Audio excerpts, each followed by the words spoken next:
नाज़रीन हाणे ख़बर अवां ताईं पहुचाई पिया त HBL area manager Javed Hussain Katbar Sindh Balochistan rice millers and traders association जी मरकज़ी आफिस पहुता। मिलर साहिबान जे मसइलनि ते गौर वीचार कंदे गढ़ी खैरो शहर में पिणु ब्रांच ॾियण जी ख़ातिरी कराईंदे हुन चयो आहे त वापारी बिरादरी खे HBL बैंक तरफ़ अचण जी दावत ॾियां पियो ऐं भरपूर कोशिश कंदुसि त वापारी बिरादरी खे सुठा फ़ाइदा वठाए ॾियां।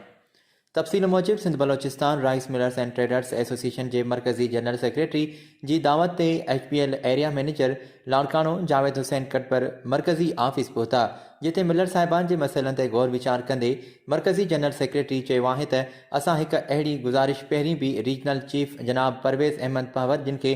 गढ़ीखेरो शहर में ब्रांच मुतालिक़ पेश कई हुई,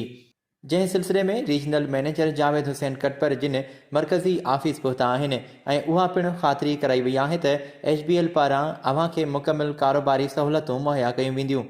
हुन वधीक ॻाल्हाईंदे चयो त असीं regional chief Parvez Ahmad power जिन जा पिणु शुक्रगुज़ार आहियूं, जिन मुकमिल सहकार करण जी पिणु ख़ातिरी कराए छॾी आहे।